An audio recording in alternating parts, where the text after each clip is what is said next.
Aku kira kan sungai yang berkelok-kelok itu loh di Teluk Balikpapan IKN tuh. Aku kira kecil kan, jadi aku sedang cari-cari gitu kan untuk masalah smelter yang mau kita bikin di IKN tuh. Kan harus ramah lingkungan kan atau green energy kan. Nah, aku rencana aku, aku lihat di IKN tuh ada sungai. Satunya sungainya tuh berkelok-kelok, terus sungainya tuh beriak gitu loh. Artinya kan ada arus. Kita perlu arus begitu. Yang nantinya mau aku bikin mungkin PLTA. Kalau mengandalkan panel surya nggak kuat kalau untuk kapasitas smelter. Maka salah satunya jalan adalah PLTA. Karena ukurannya kecil kan. Kukira ukurannya kecil. Sekalinya yang berkelok-kelok itu satu. Terus ada lagi satu. Jadi tiga semuanya totalnya sungainya itu. Yang bermuara di Teluk Balikpapan. Ketemunya ada nanti. Udah aku buat sketsanya.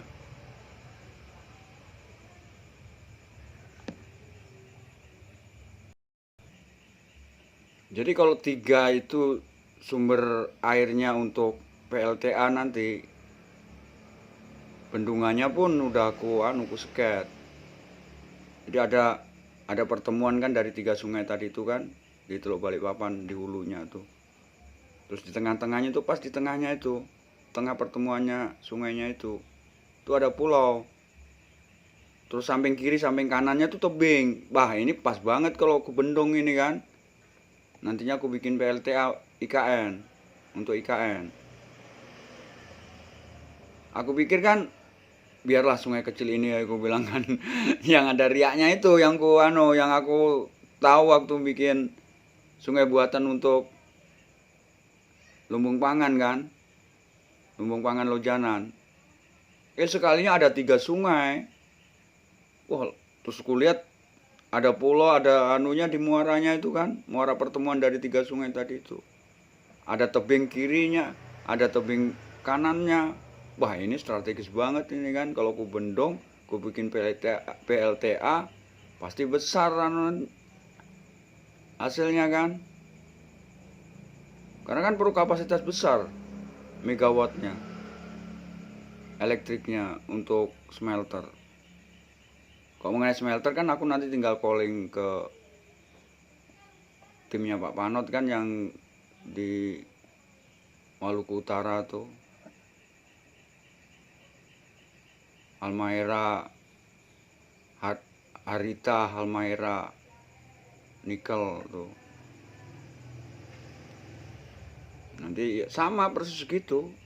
Jadi kapasitas elektriknya pun yang diperlukan segitu juga.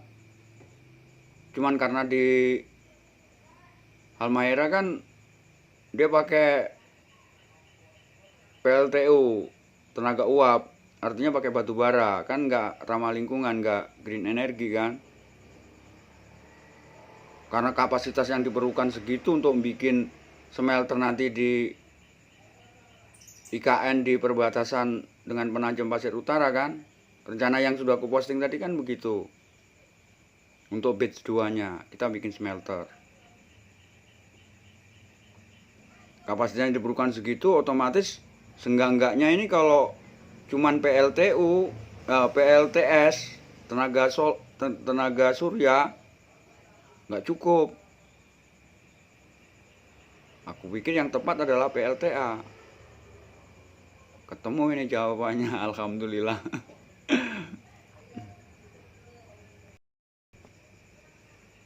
Nanti ku posting untuk part 2-nya. Part pertama ini mungkin yang ku posting. Sambil kita membeberkan bagaimana smelter, bagaimana refinery. Hubungannya dengan PLTA ini.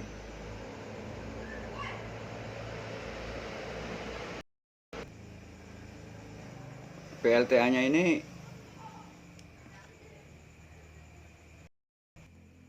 perlu dihitung nanti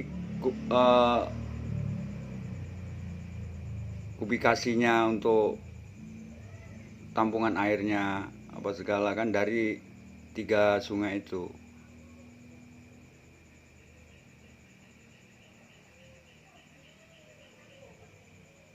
Dan untuk pembangunan PLTA ini masuk ke bid 2 ini. Di bid 2 ini benar-benar unsur-unsur yang income pemasukan buat IKN. Smelter, refinery, sama PLTA ini.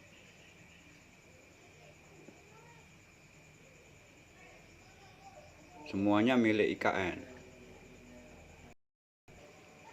Kita nanti bisa jual listrik ke PLN nanti. Bendungan PLTA IKN nanti yang aku sudah sket ini, sisa dari penggunaan untuk smelter, listriknya bisa kita jual ke IKN, ke PLN nantinya. Kan pemasukan lagi tuh untuk IKN nanti. Kalau mengenai kekhawatiran IKN sepi, loh kalau kita bikin smelter, ya kan? Apalagi dengan jalan tol. Nanti kan kita bikinkan dari smelter itu ke masuk dari Penajam ke IKN kan, kita bikinkan jalan tol. Orang masuk ke IKN dari arah Penajam yang dekat-dekat dengan smelter kan harus punya mobil baru bisa masuk ke IKN.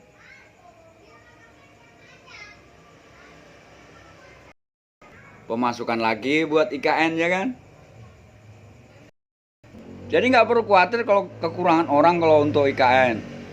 Datang sendiri nanti orang yang cari kerja ke smelter kita di IKN. Smelternya ya sama dengan Harita Halmahera Nikel. Sama begitu nanti. Karena orang Halmahera nanti aku suruh bikinkan aku smelter di IKN. Itu kan orang aku yang di Halmahera itu. Harita Halmahera Nikel itu. Harita namanya kan nama perusahaanku di sini, Lana Harita Indonesia. Ya manajemennya Pak Panot itu. Pak Panot tuh direktur manajerku di LHI. Smelternya tinggal menggandakan dari Halmahera itu, ya semua, pokoknya Halmahera begitu, smelter IKN pun begitu nantinya.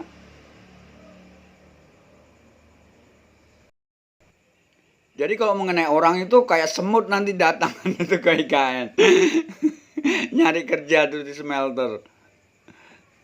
Apalagi refinery-nya lagi kan, berapa orang kamu perlu untuk madatin IKN. Gampang itu kalau mengenai gitu. Yang penting ini dulu, PLTA ini sukses, kapasitasnya sesuai dengan smelter dan refinery. Kalau refinery nggak terlalu begitu banyak, sedikit di bawah smelter kebutuhan listriknya. Cuma kalau smelter perlu kapasitas besar.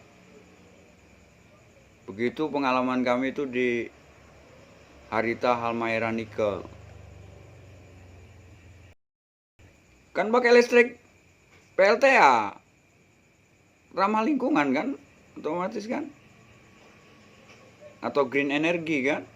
Nah, aku kalau soal gitu itu udah percaya sama aku kalau mengenai lingkungan tuh green energy kayak apa kak. Kami udah sampai blue carbon. Kalau green energy ya sambil ngengkle. Jadi kalau kita bikin pintu drain di situ nggak up to date, karena itu yang pintu drain yang udah aku sket itu tenggelam nanti karena bendungan PLTA IKN Nusantara. Jadi kapal nanti itu 2 kali kena dapat tiket untuk di Teluk Balikpapannya. Tiket pertama itu dari bendungan PLTA IKN. Tiket kedua pintu drain Sungai Buatan, Lumbung Pangan, Lojanan. Jadi nanti kapal ponton batubaranya itu 3 kali. Pulang pergi itu 3 kali, jadi 6 kali totalnya untuk tiketnya. Masing-masing pintu tuh 500 ribu rupiah untuk satu kapalnya. Kan kita kemarin sepakat 500 ribu rupiah kan per tiket kan, per kapal.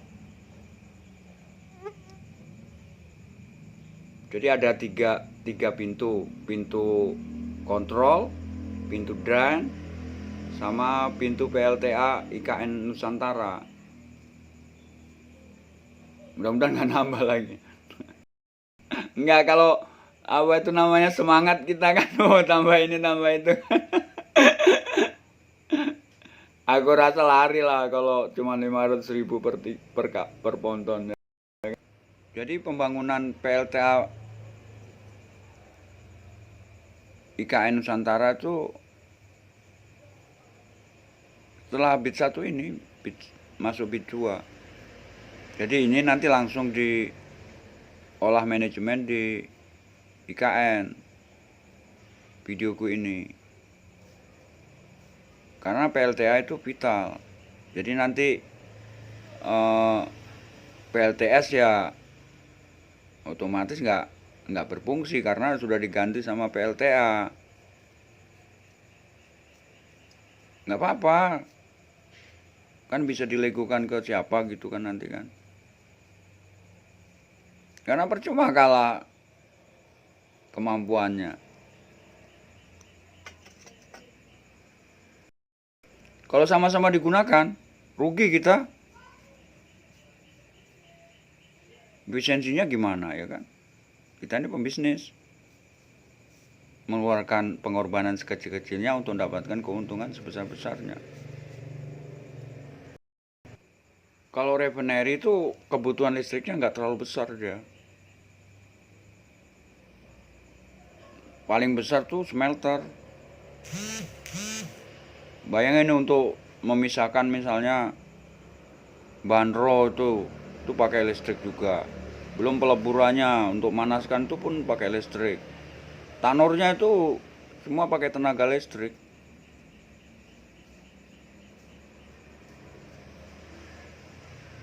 Persis kayak di kalau mau tahu bagaimana prosesnya dan bagaimana penggunaan listriknya,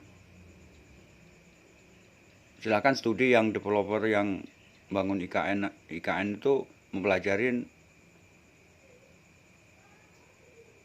Harita Halmahera Nikel.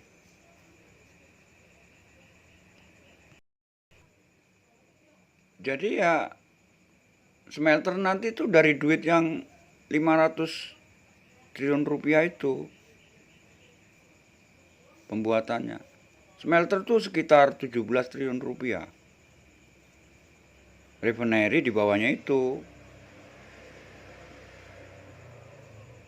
Apalagi ada investasi dari Bakri Brothers dan Stanford University. Yaitu dari tim kita yang refinery biodiesel atau refinery green energy selalu discuss dengan Bakri Brothers dan Stanford University untuk joint job gitu loh, buat pekerjaan refinery green energy. Bagaimana membangun refinery, bagaimana pembiayaannya, apakah ini nanti patungan atau masing-masing ya kan. Masing-masing itu berkewajiban untuk bikin refinery green energy. Karena aku udah ngomong gini, kan harus jadi kenyataan. Ya kalau dari pihak kita yang ngasih duit untuk proses building sampai operasionalnya refinery green energy. Duitnya ya dari 500 triliun rupiah itu kita gunakan untuk yang menghasilkan income buat IKN.